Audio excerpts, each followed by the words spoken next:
Grande falácia, como vai? Fala, Christian, tudo bem? Boa noite. Tudo bem? Tudo jóia? Que bom que deu certo aí pra gente bater esse papo. Sim, com certeza. Agradeço aí pela oportunidade e dou uma boa noite aí pros seguidores do Fábrica. Boa noite a todos. Ah, legal. E eu mandei algumas perguntas nos meus grupos de tênis, o pessoal mandou algumas perguntas e eu vou retransmiti-las para você, se você me permitir. Fica à vontade, pode mandar. Hoje nós vamos fazer uma mistura de tênis, que é esporte que eu amo, que eu adoro, e também dessa parte de gravação, de vídeo. Você tem um canal muito legal no YouTube que me chamou bastante atenção. Então a gente vai fazer essas duas misturas, e até porque eu acredito que o tênis é uma metáfora, né? Uma parábola da vida. Às vezes a gente entra em situações ali no 0,40, no 15,40, na vida da oratória, de gravar, também tem essa tensão.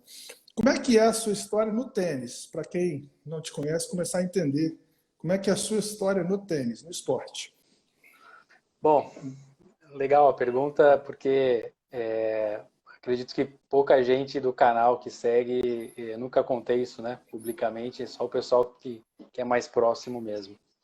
Bom, eu comecei. Quando eu era pequeno, eu jogava tênis de mesa, na verdade, foi meu primeiro contato com esporte com raquete. Cheguei a jogar um pouquinho de pádel também, mas só por brincadeira.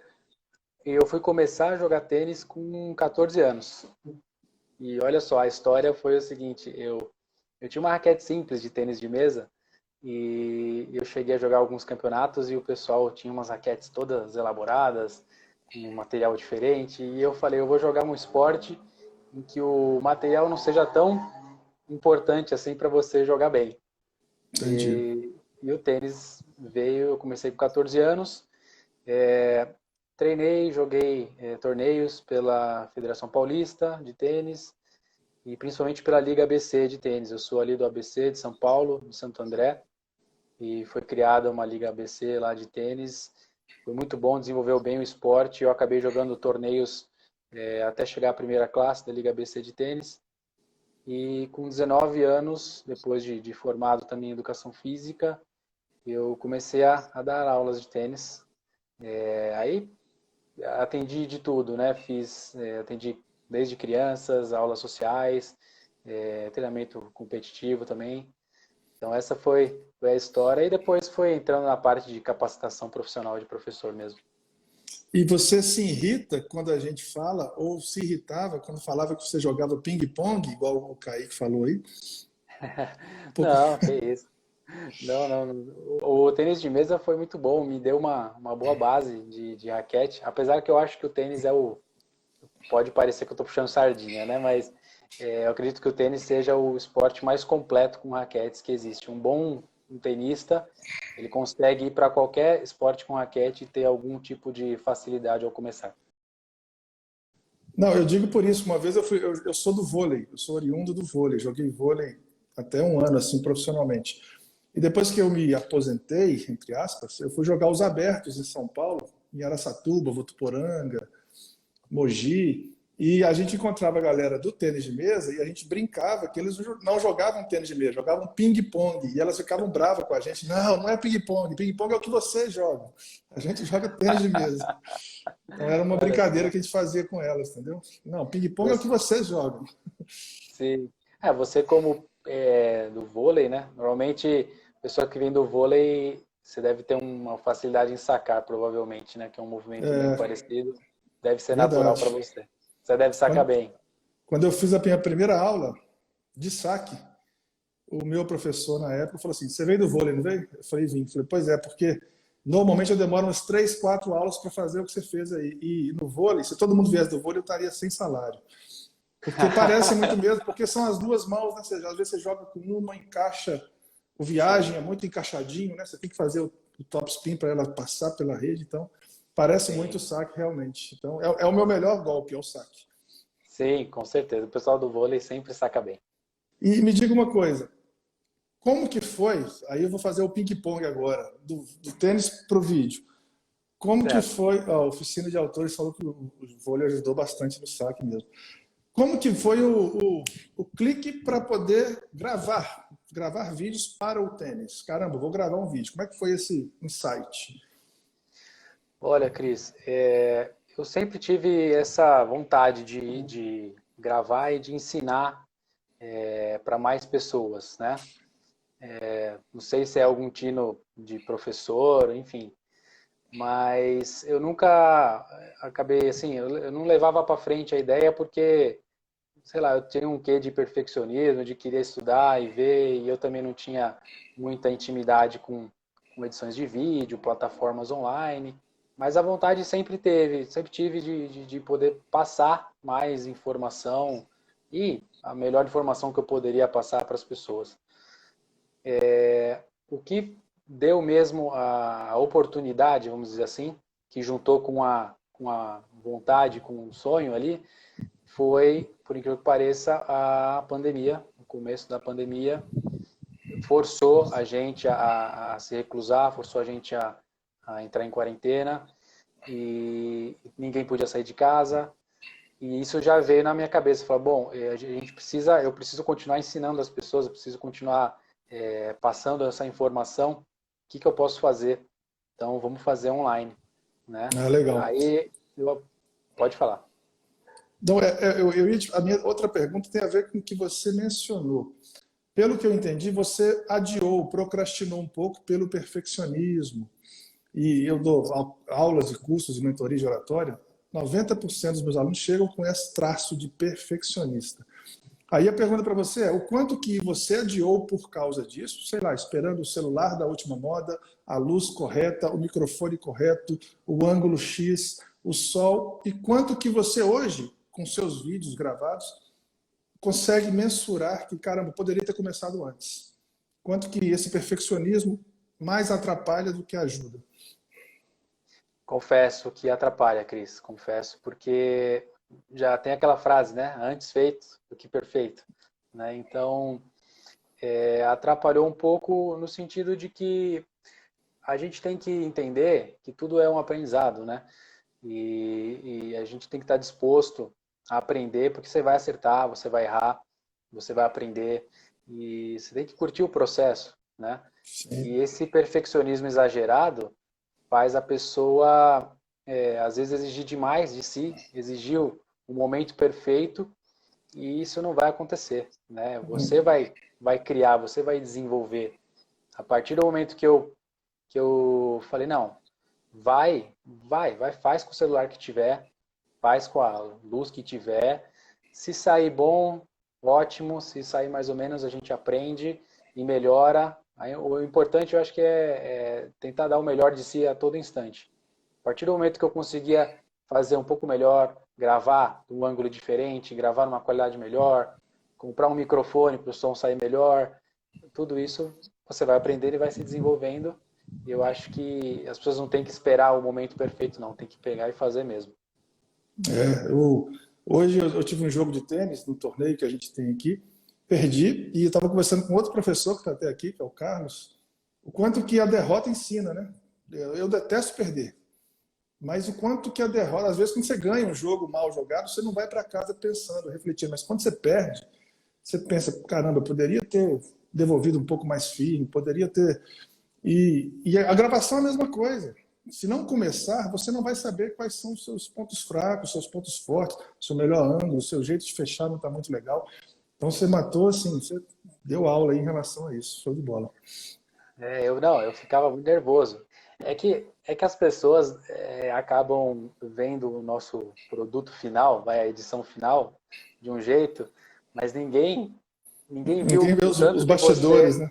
né? Eu inclusive quis colocar no canal, no final do ano passado, um vídeo de erros de gravação, justamente para as pessoas verem o quão frágil é o professor também, o quão humano ele erra também, ele dá risada, Sim, para, faz parte do é, processo. faz parte. E curtir a jornada talvez seja a grande lição. Curtir a jornada, porque o perfeccionismo ele é utópico, ele é como se fosse você chegar no horizonte. Quando você chega no horizonte, tem outro horizonte, tem outra serra. Aí você vai naquela serra, tem outra serra. Então é viver uma vida muito triste e procrastinando. Né? Você procrastina sempre. E eu sei o quanto de. Porque eu sou uma pessoa tímida, eu sou uma pessoa alta, então o tímido acha que todo mundo está olhando para ele. Então com medo de tropeçar numa balada, dançar errado, e sou perfeccionista. Então eu meio que tive que lutar contra tudo isso para colocar a cara a tapa, para gravar vídeos, palestrar para 1.000 pessoas, e realmente foi libertador. E aí eu entro na sua parte, que é o seu conteúdo é muito valioso para você se sabotar e não gravar para a gente. Entende o que eu quero dizer? Sim. Quantas pessoas já aprenderam com você, com uma dica, foi caramba, é isso aí que está faltando para mim. E a pessoa não está nem aí se você está usando iPhone, Samsung, se é de dia, ele quer saber o conteúdo. Então isso é muito valioso, isso é muito legal. Sim, eu acho que quando a pessoa é muito perfeccionista, ela acaba também colocando a barra muito alta, no Pois sentido de é. que ela vai se frustrar constantemente, porque ela vai achar que nunca vai alcançar aquilo lá, né? Então, você falou tudo, vai fazendo. A mensagem é muito importante, e eu acho que acreditar nessa mensagem que você tem para passar é grande parte do processo e do aprendizado. Como eu vim do vôlei, eu entrei como principiante no tênis e tal. E engraçado que eu ia onde a bolinha ia. Eu nunca joguei com raquete na vida, então a bolinha vinha, eu estava lá como se eu fosse a raquete. Era muito engraçado. Aí meu professor falou: não, tem uma raquete agora, você não precisa correr tanto e tal. E foi bem numa época que teve um torneio aqui em BH, que acho que nem tem mais, chama BH Open. Era um challenger, alguma coisa assim. E pela primeira vez eu vi profissionais jogando assim, a 3 metros de mim. Se eu não me engano, era até o Del Potro, no início da carreira dele, contra o irmão do Marcelo Melo, que joga dupla hoje. E eu cheguei para o meu professor, que é o William Lage, da BH Tênis aqui, e falei: William, cara, quando é que eu vou jogar igual esses caras aí, batendo desse jeito? Aí ele virou para mim brincando e falou assim: cara, nessa vida nunca. Aí ele viu que eu dei uma murchada, sabe? Eu falei. Aí ele falou: peraí, deixa eu explicar melhor. Esses caras que estão aí, eles jogam tênis desde os 4, 5, 6 anos de idade, e às vezes 3 horas por dia, 4 horas por dia, às vezes 2 períodos. O tempo que você foi bancário, o tempo que você foi consultor de telefone, o tempo que você estudou, eles estavam jogando tênis. Então você não vai ter hora de voo que eles têm. Em compensação, se você jogar tênis, se comparando com esses caras, você vai ter uma vida de tênis sofrível. Porque você nunca vai ser um Nadal, um Federer, um Djokovic. Porém, há um ano atrás, quando você chegou para mim, você não sabia sacar, você não tinha direita, você não tinha esquerda nenhuma, você era desengonçado, você ia onde a bola ia. E hoje você melhorou muito. Então, compare você com você mesmo. Não você com ninguém. O comparativo é você com você mesmo. Isso é no tênis, isso é no vídeo, isso é na vida. Isso é bem legal. Excelente professor, seu. Uma outra pergunta para você: como que você lida? E é uma coisa que me chama muita atenção no seu canal. Você tem 0 ou pouquíssimos dislikes. Eu quase não vi dislikes lá. Não sei se você já teve algum comentário negativo, mas se porventura tivesse, como que você lidaria com esses chatos da internet, esses malas, esses haters que estão afim só de bagunçar a vida do outro que está fazendo alguma coisa? Eu confesso também que logo no início, eu tive um comentário de um professor de tênis. Não vou falar o nome porque eu também já meio que esqueci isso, mas foi bem no começo e foi um comentário, uma crítica, mas foi uma crítica com palavras mais pesadas, sabe? Sei. E foi ótimo, foi uma ótima oportunidade para poder aprender e aceitar, porque eu acredito na crítica construtiva, sabe? Eu acredito que Claro, claro. faz parte do aprendizado e existem formas de você falar e criticar, e normal, eu aceito numa boa. Também aceito as pessoas que não gostam do conteúdo, têm todo o direito de Sim, não sim. gostar ou não acreditar ali, não concordar, né? Uhum. Mas eu confesso que foi difícil logo de cara, porque foi o primeiro e foi uma pessoa, um professor de perfil Do, famoso, do inclusive, meio, né? Do meio, né? do meio, e eu estava começando, e a pessoa já é um pouco famosa, você fica com aquele, né, vem com aquele aspecto de autoridade, poxa, eu não sou ninguém, né?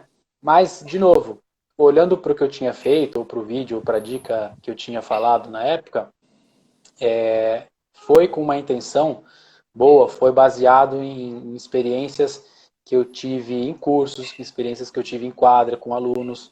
Então, é que ninguém vê essa parte, né? Uhum, Ninguém vê o uhum. desenvolvimento do profissional, só vê ele pronto no final. Sim, Mas a gente aprende, a gente estuda pra caramba, né? Mas depois daquilo, a gente fica meio assim, né? Porque foi logo no início, mas depois daquilo, com o passar do tempo, eu fui aceitando numa boa, aceito numa boa.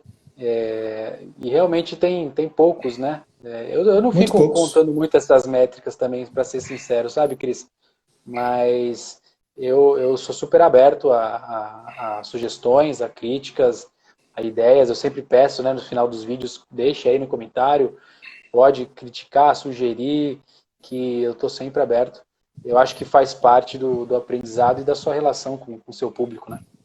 Isso é bem legal. Eu tenho um mentor de vendas que ele fala que ele lida com os haters e com as críticas não construtivas como os dois ídolos dele. Jesus Cristo, então ele perdoa, e João Gordo do Ratos de Porão, então ele manda tomar naquele lugar, entendeu? Então depende da vibe dele. Eu falei, cara, eu vou seguir a sua, que eu Sim, não vou, senão você vai ficar dando tanta atenção para uma coisa que poderia atrapalhar, que você tem um comentário positivo, é uma gasolina, né? Um comentário que, cara, que legal, te dá uma força tão grande para poder agir. Então eu vou mais no lado positivo, porque não dá para perder tempo com esses caras. eu falaria duas coisas. Eu falaria a primeira, que eu ouvi de uma pessoa que ela falou para mim assim: quando você começar a ter uns dislikes, é porque o seu canal está crescendo bastante.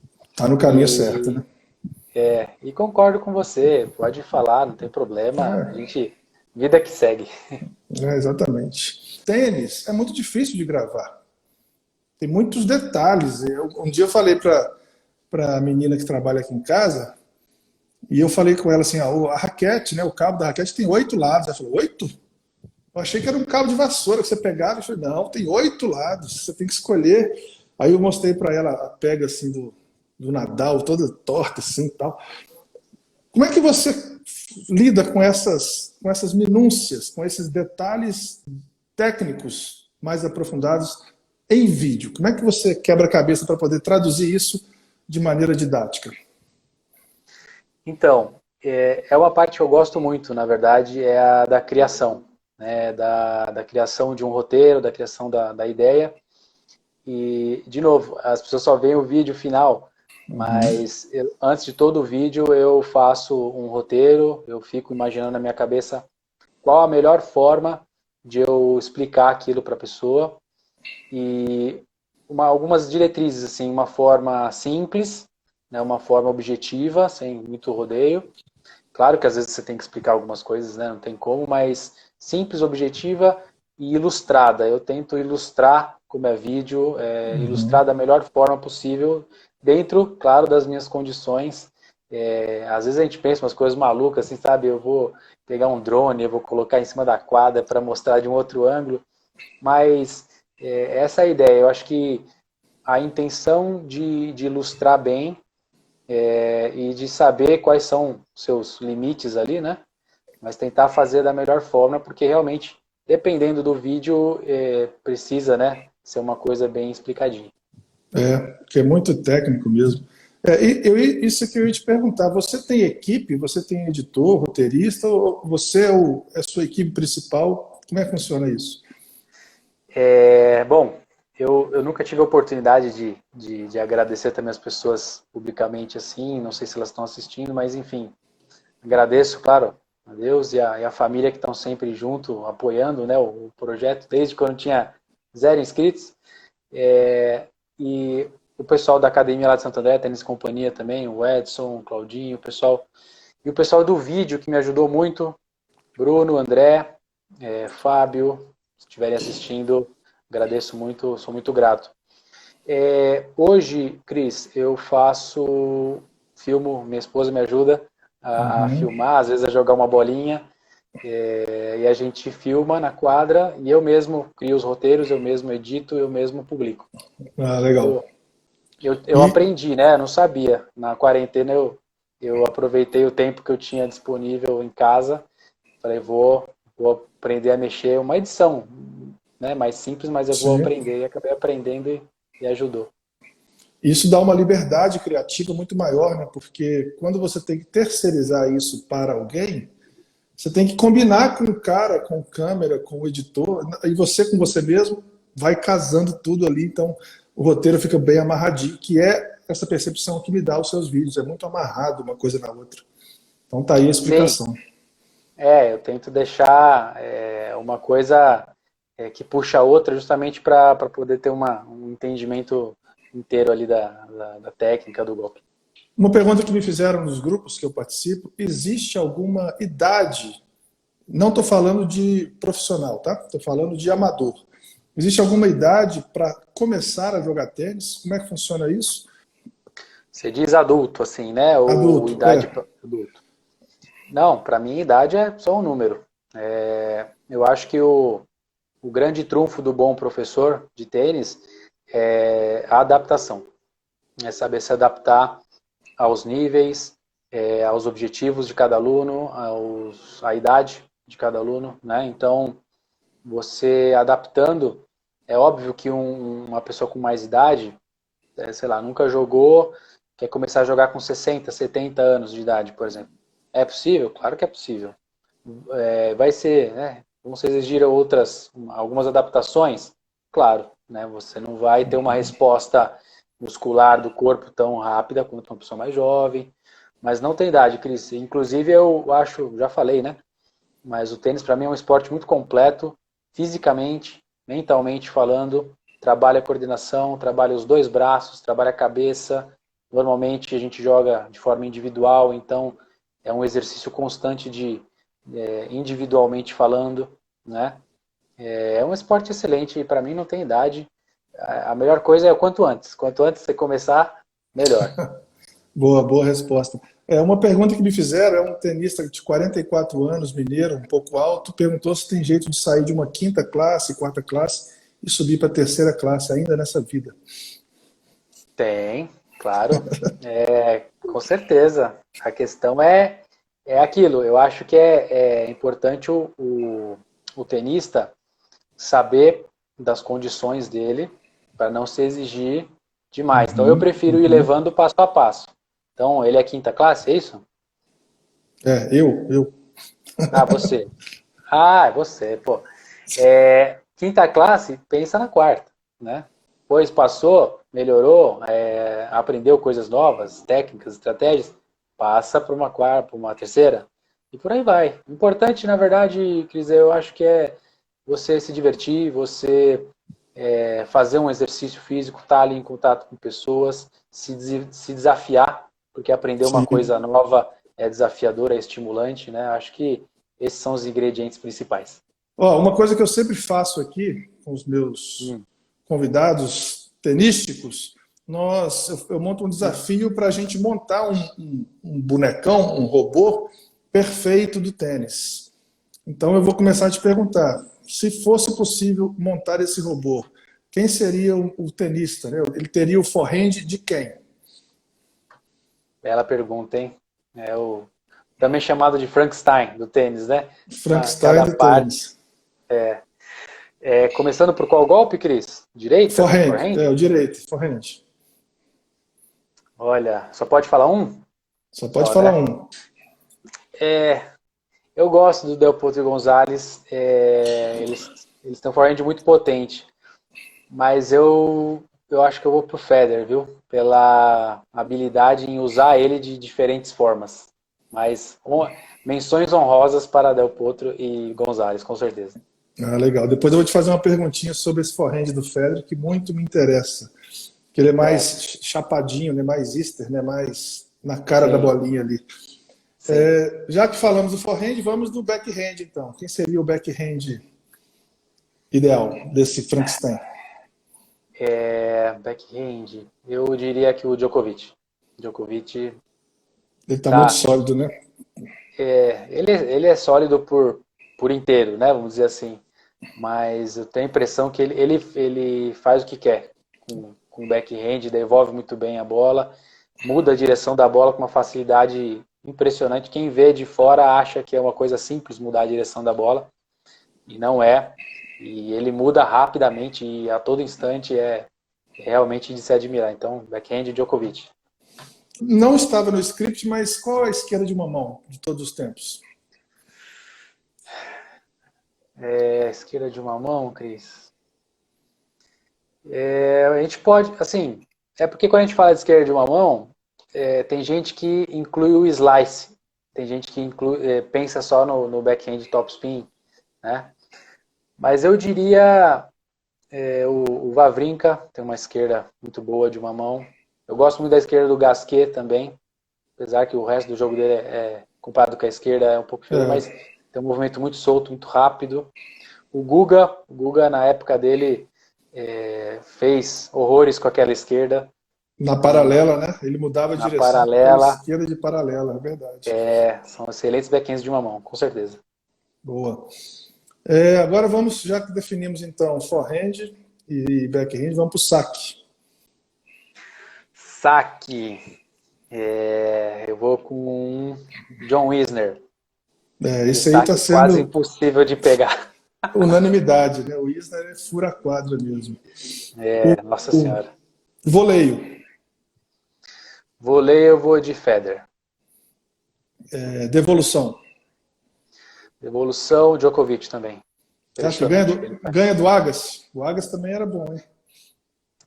O Agassi começou com essa, né? Mas o Djokovic, assim, eu particularmente, dos três maiores, vai, Djokovic, Nadal e Federer, o Djokovic é o jogo que menos me atrai, assim, no sentido de diferenciado. Ele realmente parece um cara, um robô jogando, vai, no bom Sim, sentido, né? sim, sim. Mas o No Agassi eu achei. videogame, o Djokovic é como se fosse aquele videogame nota 8,5 em tudo, né? Isso, exatamente, nota igual para todas, né? Isso. Mas eu diria que ele levou a devolução a outro patamar, o Djokovic, porque hoje em dia o saque também está muito mais pesado, muito mais forte, muito É, mais variado que o saque antigo, de antigamente, né? Então verdade. ele conseguiu manter o nível muito alto. Você acha que os jogadores antigos, os top antigos, Sampras, que foi citado aí, o próprio Roddick, o Agassi, eles se adaptariam nesse tênis atual? É sempre difícil, Cris, comparar gerações, né, de tênis. Sempre vem aquelas perguntas em fóruns de tênis, assim, rede social, quem for melhor, Sampras ou Federer, né? É difícil de Uhum, comparar porque são outras épocas.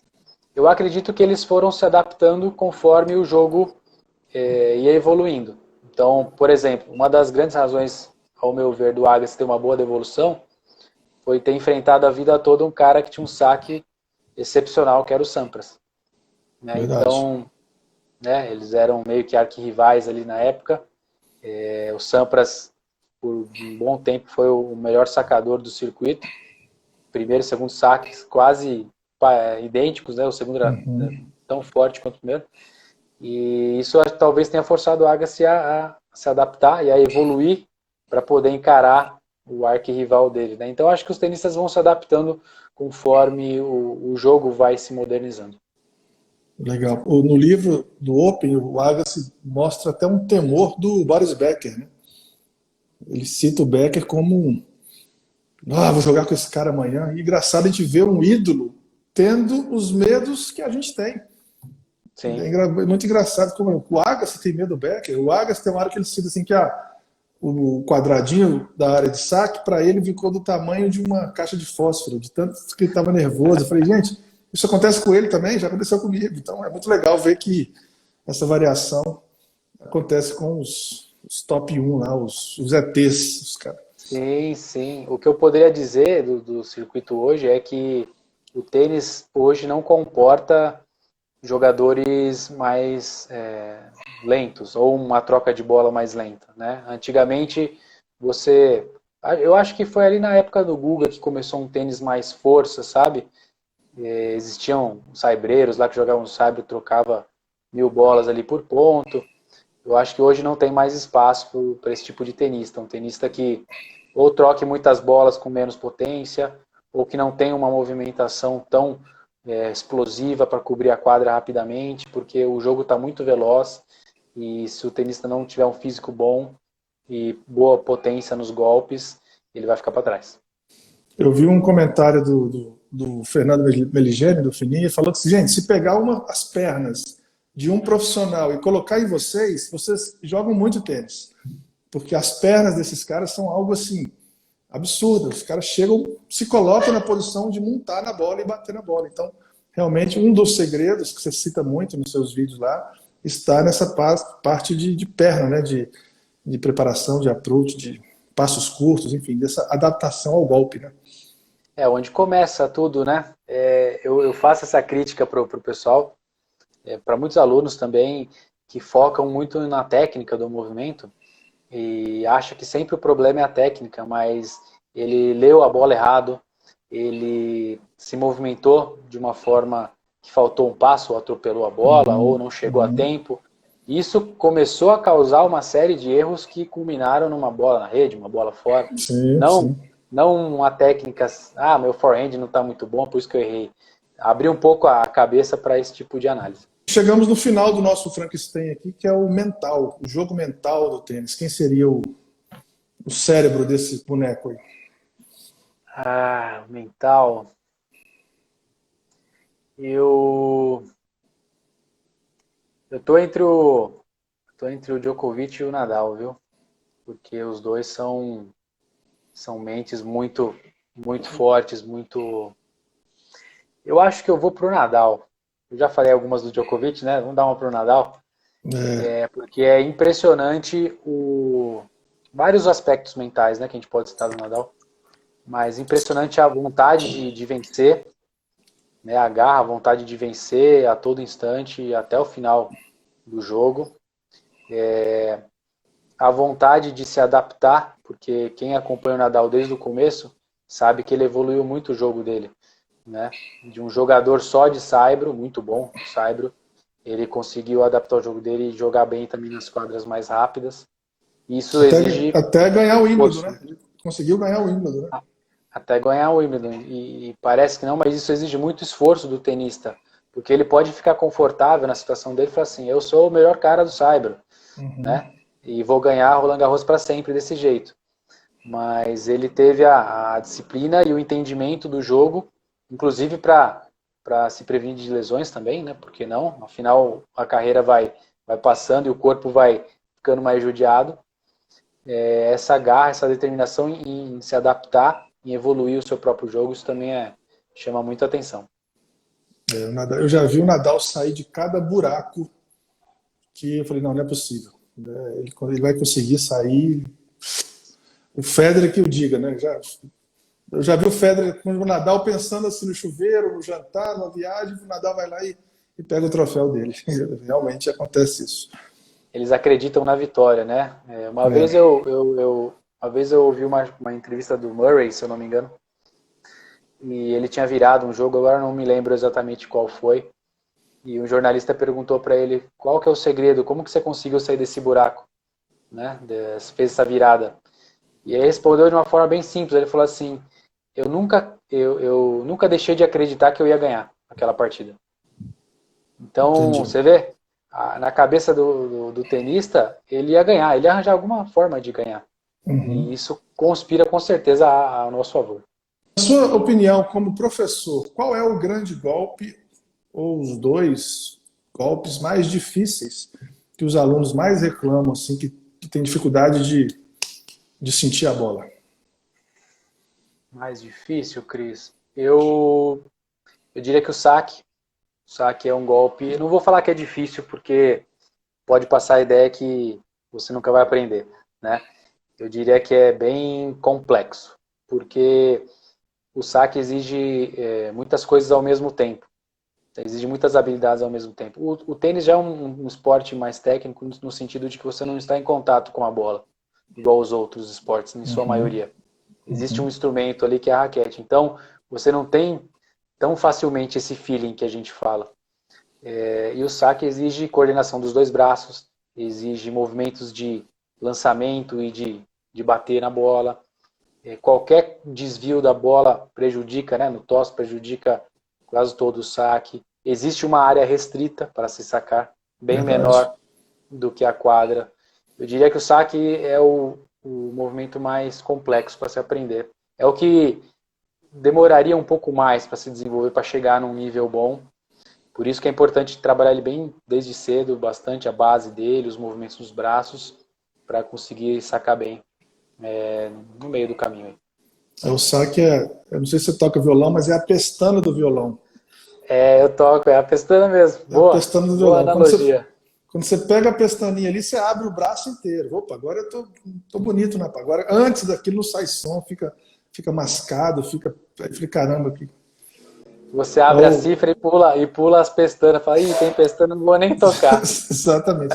Você vai no simplificado ali, né? Isso, exatamente. O Carlos colocou o smash. O smash também é um golpe muito interessante, porque ele parece ser Boa, Carlos, fácil. boa.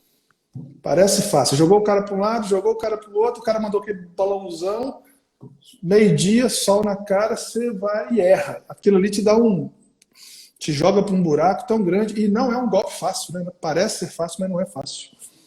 Boa, Carlos, é verdade. Bem, bem lembrado. O smash talvez a gente não pense muito nele porque a gente não use tanto quanto o saque, né? O saque você acaba usando mais. Mas a diferença principal é que o saque, por mais complexo que seja, você tem controle sobre as coisas que você está fazendo e o seu adversário Sim. não influencia em nada. E no smash não, ao contrário, ele influencia bastante e ele pode te dificultar muitas coisas ali. Mas sabe por que eles fazem isso? Porque se o Djokovic abrir um pouquinho de espaço pro tênis é assim, né? Você sabe, você joga, abrir um espacinho de nada, o adversário entra com tudo. Então, isso inclusive eu acho que mostra respeito do adversário, né? Sim, Dá o sim, melhor de total. si, mesmo que seja para ganhar de você de 6-0, 6-0, mas eu dei meu melhor e paciência, vamos para frente, até o próximo jogo.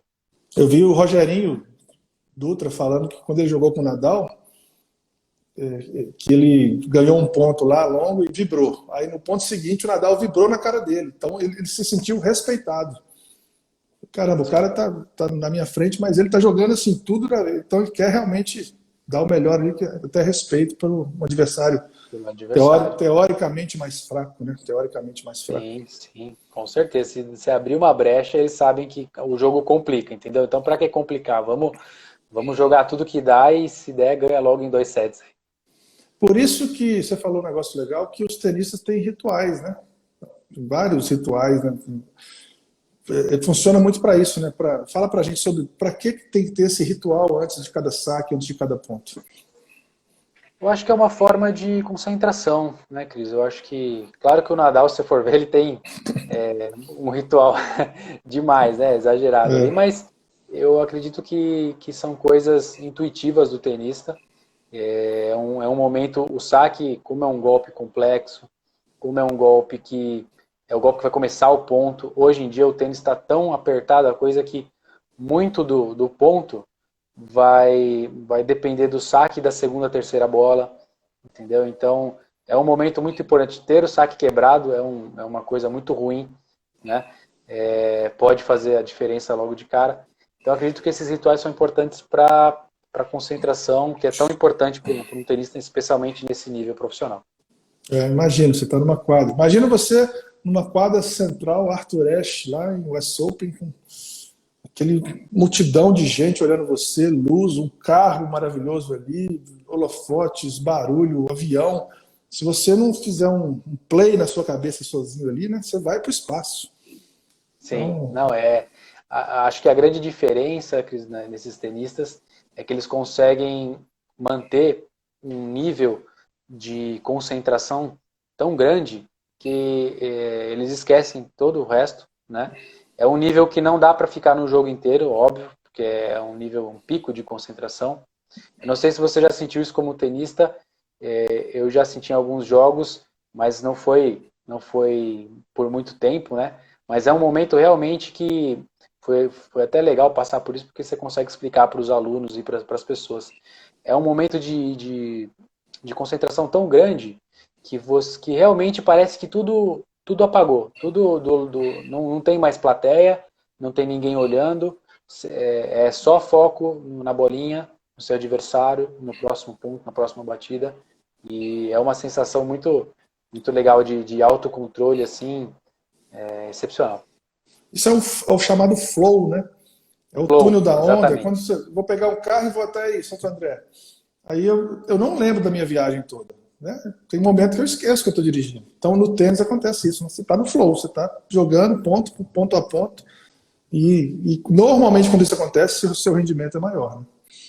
Sim, e por que é difícil acontecer isso no tênis com tanta frequência? Porque o tênis tem muitas pausas, concorda? Então, é pausa entre pontos, é pausa entre games, é pausa entre sets. Tudo isso conspira um pouco contra essa concentração, porque você trocou 20 bolas sem parar e de repente parou o ponto, vamos para o próximo. É. É difícil manter essa concentração com tantos intervalos, então é de tirar o chapéu mesmo, esses tenistas tops aí. Se eu fosse jogar com o Nadal, a primeira coisa que eu ia fazer é chutar aquelas garrafinhas que ele coloca milimetricamente. Esbarrei Sim, aqui, né? Para ele ficar eu pensando, não, passei sem querer, desculpa, mas já mexe com a cabeça dele já, né? já caramba, tá, vai de novo. O cara perguntou aqui se o ritual ele surge de modo natural ou como é que faz para cada um criar o seu? Como é que dica que você dá para a pessoa criar o dela? Olha, é difícil falar uma coisa que normalmente é uma coisa individual, né, de cada um. Mas eu recomendo que tenha um momento de concentração. Aí cada um vai, vai saber o que pode fazer, né? Eu já vi gente que arruma um boné, arruma uma camisa, bate a bolinha mais vezes do que talvez seja necessário, passa o pé na linha, igual o Nadal, enfim. Tem várias formas, né? Às Sopra, vezes né? Sopra os dedos, arruma os quadradinhos da sopra, rede, da tela da isso, tudo rede, né? isso. Você fala assim, mas o cara fica mexendo toda hora nas cordas da raquete, será que faz tanta diferença assim? O que ele está fazendo? São formas de se concentrar, formas de tentar ficar ali no jogo. Eu acho que cada um, não tem certo e errado aí, cada um faz a sua rotina que está bem feito. Você aceitaria, claro, assim, se você fosse técnico do circuito, quem você gostaria de treinar? Se você fosse rodar o circuito durante, sabe, 3 anos aí, com qual tenista? Poxa, você está com umas perguntas cabulosas, hein, Cris? A sua especialidade é a direita e a esquerda, a minha é fazer pergunta, entendeu? Não, foi boa, muito boa. Eu não sei te responder de bate-pronto, porque, por um lado, você. Eu acho que talvez um tenista que tenha potencial a ser explorado, sabe? Uma coisa que dê para lapidar, uma coisa que dê para construir. Eu acho muito bonito ver essa construção e desenvolvimento do tenista. É, conseguir ali desabrochar o máximo possível, independente do ranking que ele chegue, Uhum, não uhum. importa, né? Mas saber que ele saiu de um ponto e chegou num outro, graças a um trabalho conjunto, multidisciplinar, lapidou e deu o máximo de si. Eu acho que seria um cenário legal, uma coisa a se lapidar seria bem desafiador. E você tem algum técnico no circuito que te inspira, que você já leu algum livro, ou que você gosta do trabalho, ou quais técnicos que você curte assim o jeito de trabalhar? Olha, é, eu, assim, os tenistas mudam muito de técnico, né? Infelizmente. Mas eu recentemente vi aquele, eu já conhecia de falar e tal, mas recentemente eu vi aquele documentário na Netflix eu esqueci o Patrick, nome. Patrick Mouratoglou, que é o Mouratoglou, técnico da Serena, mas também acho que treina o Tsitsipas, se eu não me engano, treinou o Bagdatis lá atrás. Bagdad.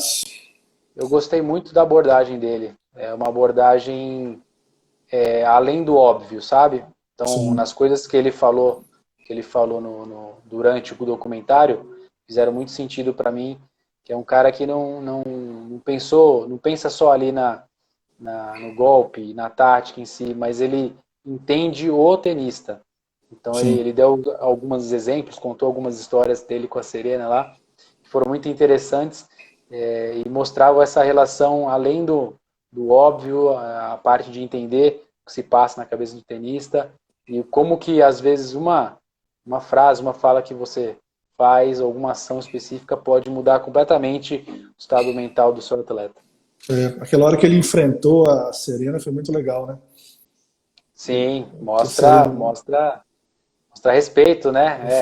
aqui na Eu minha achei quadra mando fantástico. eu. Você pode ser aqui, mando eu. Aqui você vai dar bom dia, aqui você vai dar boa tarde, boa noite, aqui você vai fazer o que eu mandar. Estamos entendidos? Aí ela, tá, Sim, qual que é a próxima, né? Então é muito legal essa. sim. Você vê, olha como funciona, tá vendo?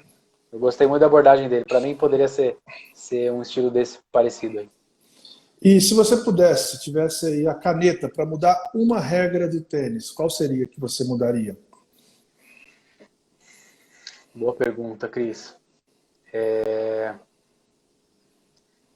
Inclusive, eu vou fazer um vídeo nos próximos, né? Eu estou para fazer alguns vídeos falando sobre regras e sobre possíveis mudanças que poderiam ser sugeridas, né? Então, estão tentando fazer algumas mudanças, né, nos últimos anos. Algumas foram boas, outras eu acho que não. Mas eu acho que eu tiraria talvez a vantagem do jogo. Deixaria num no edge, sabe? Igual fazem na dupla. Eu Sei. acho que deixaria o jogo mais dinâmico e não mudaria tanto assim a estrutura geral do jogo, talvez. Acho que poderiam Sim. fazer um teste. Um no edge talvez seria legal. Acredito que uma mudança seria bem feita, mesmo o tênis sendo um esporte tão cultural, né? Uma cultura forte de tradição de não se mudar, né? Oh, o Marcelo fez uma pergunta simples para você. Pergunta para o Falasca. Como é que joga contra o Nadal e contra o Federer? Só isso que ele perguntou. Eu diria para você dar uma curtinha neles e quando eles vierem pra gente, você dá uma bolada e aí você ganha por nocaute. Uma bolada neles, né? Na meio do olho, assim, na Neles, testa. Mas, taticamente falando, eu acho que os melhores jogos que eu vi, taticamente falando, foram esse confronto Federer-Nadal pelo antagonismo de Estilo, né? estilos. Um destro, um canhoto, um bate mais reto, um mais spin, um mais frio, outro, né, uma garra grande. Taticamente, bom, o Nadal judia muito do Federer com aquelas bolas com top spin Da altas na esquerda, né? esquerda, né? O Federer tem um ótimo slice, ele tenta se virar, mas quem bate com uma mão de esquerda sabe como é difícil devolver bolas altas com top spin e sair desse buraco é muito difícil. Então você pode fugir, você pode dar um slice, mas se o jogador for, e o Nadal é muito aplicado taticamente, ele fica martelando ali, até não dá mais. Então, para ganhar do Federer, ele sempre conseguiu êxito, né, nessa tática, né? Quando o Federer Agora, ganhou, ele fez o que o Djokovic está fazendo, né? Que é entrar na quadra e pegar de bate-pronto e pum, sim, diminuir sim, o tempo de reação do Nadal, né? Acho que as últimas 3 ou 4, o Federer ganhou do Nadal sim. no scout, fazendo isso. Ele realmente, eu acho que principalmente naquela final do Australian Open, acho que foi um jogão dos dois. O Federer entrou batendo mais à esquerda, né? Acertou bastante paralelas, né, de esquerda também, coisa que ele não Sim, costuma fazer. O Nadal, ele é um tenista completo, né? Apesar de ter um estilo de talvez um pouco mais regular, mais sólido, mas ele foi evoluindo, né, com o tempo, igual eu falei, então ele ficou um tenista bem completo, sabe usar muito bem as armas que tem. Mas ele sempre, como qualquer tenista no jogo moderno hoje, busca sempre o forehand, né, para uhum. poder mandar no ponto. Então ele vai ficando um pouquinho para o canto da quadra, não sei se dá para perceber durante o jogo, ele quer Sim, pegar, mesmo aquela bola do backhand, ele quer fugir e dar um forehand. E muitas vezes o jogador adversário dele, o Federer fez algumas dessas no jogo, cruzava bem angulado umas bolas no forehand do Nadal. Porque o Nadal estava lá do outro lado esperando e ele tinha que cobrir. Claro que ele poderia devolver uma outra cruzada, mas fazer o Nadal se mexer bastante. uhum. Então, era uma bola que surpreendia o Nadal. O Nadal esperar, você vai jogar no meu forehand? Vou jogar lá no cantão, porque você está querendo fugir do outro lado, então volta para lá, entendeu? Acho que é uma boa tática também. É uma boa. E aí, para mim, hoje o Djokovic está tá dando um checkmate no Nadal porque ele está antecipando tudo, né? E ele tem os dois, por ser de duas mãos, a esquerda dele é muito sólida. O Nadal dá aquele top spin, o Djokovic vai, antecipa e dá o bate-pronto. Dá um top spin, dá o bate-pronto. Isso vai dando um nó na cabeça do Nadal. Eu posso enfrentar ou o Djoko, ou o Nadal, ou o Federer. Quem que você gostaria de bater uma bola? Ah, Federer, né? Eu sou fã do Federer. Também gosto dos outros, mas quando eu comecei a jogar tênis, eu comecei a jogar tênis em 2001. E foi a época que o Federer começou a crescer. E eu acho que um dos grandes responsáveis por essa modernização do tênis força foi ele, né? Ele que começou a imprimir uma velocidade no jogo impressionante. E, enfim, por toda a, a facilidade, né, que parece que vai a coisa de um jeito assim que só quem é tenista mesmo para saber o quão difícil seria fazer aquelas bolas rápidas, porque não se trata de uma maestria em bolas lentas, devagar, né? É Sim, uma sim. maestria num nível altíssimo. Então, Federer, se você puder, e eu estiver em Mônaco, a gente bate uma Vamos bolinha se lá. tiver uma quadra disponível. Precisar de um boleiro, só me chamar que eu tô lá. Uma pergunta assim, vê se você que é do ramo, talvez tem gente que não é tão ligada ao tênis ou é mais novo. Como é que você consegue contextualizar o que foi o efeito Guga, o fenômeno Guga? O que o Guga representou e representa para o tênis no Brasil hoje? O que foi isso? De onde surgiu esse manezinho da ilha e foi número um, ganhou tri Roland Garros e um monte de Master Series na época? O Guga foi um ponto fora da curva, né? Dizendo a verdade. Infelizmente, o Brasil não é um país conhecido por ser uma potência no tênis, longe disso. Não tem uma gama de tenistas grande, e por consequência, não chegam mais tenistas mais longe, né? Enfim, tudo está conectado, né? O Guga foi um ponto fora da curva, a gente chama um gênio, né?